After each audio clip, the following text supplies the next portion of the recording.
தினமொரு வசனம். நீதிமொழிகள் 11வது அதிகாரம் வசனம் 19. நீதி ஜீவனுக்கு ஏதுவாகிறது போல் தீமையை பின்தொடர்கிறவன் மரணத்துக்கு ஏதுவாகிறான். விளக்கம்.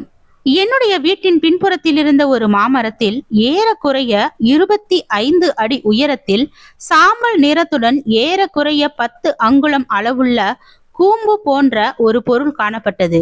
அது என்னவென்று கண்டுபிடிப்பதற்காக நான் அருகில் சென்றேன். என்னுடைய கையில் ஒரு நீளமான தடியுடன் ஒரு சுவரின் மீது ஏறி அந்த பொருளின் கீழ்ப்பகுதியிலிருந்த ஒரு துளையில் தடியினால் குத்தினேன். என்ன நடந்தது? கூம்பு போன்ற அந்த கூட்டிலிருந்து குளவிகள் ஒரு மின்னலை போல ஒன்றன் பின் ஒன்றாக வெளியே வந்தன. அவை என்னை தாக்கின. நான் தரையில் விழுந்தேன். விரைவில் என்னுடைய 2 கண்களும் வீங்கின.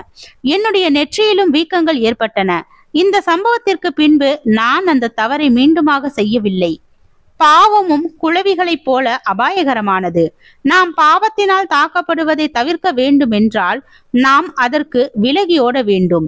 இஸ்ரவேல் மக்கள் வாக்குத்தத்தம் பண்ணப்பட்ட தேசத்திற்குள் நுழைவதற்கு ஆயத்தமான போது அவர்களுடைய எதிரிகளை விரட்டுவதற்காக கர்த்தர் குளவிகளை அனுப்புவதாக கூறினார்.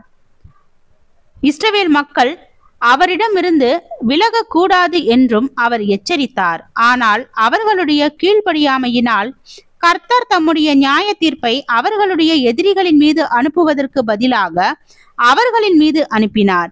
எனவே பாவத்தினால் கரைபடாமல் எவ்வளவு தூரம் பாவத்தினிடம் நெருங்க முடியும் என்பதை சோதித்து அறிவதற்கு முயற்சிக்காதீர்கள். மாறாக பாவத்திடமிருந்து எவ்வளவு தூரம் விலகி இருக்க முடியும் என்பதை சோதித்து அறியுங்கள். தேவனுடைய வார்த்தையின் எச்சரிப்புகளுக்கு செவி கொடுங்கள். கடந்த காலத்தின் தவறுகளினால் ஏற்பட்ட வேதனையை மறக்காதீர்கள். அந்த தவறுகள் அளிக்கும் பாடங்களை கற்றுக்கொள்ளுங்கள். நீங்கள் அவ்வாறு செய்யும் போது பாவத்தினால் மீண்டுமாக தாக்கப்படுவதை தவிர்க்க முடியும். ஜெபம். தேவனுக்கு ஸ்தோத்திரம். தேவனே, எங்களுடைய வாழ்க்கையில் ஏற்படும் எல்லா பிரச்சனைகளையும் எல்லா சோதனைகளையும் உம்முடைய வார்த்தையினால் எல்லாவற்றையும் மேற்கொள்ள கிருபை பாராட்டும். ஆமென்.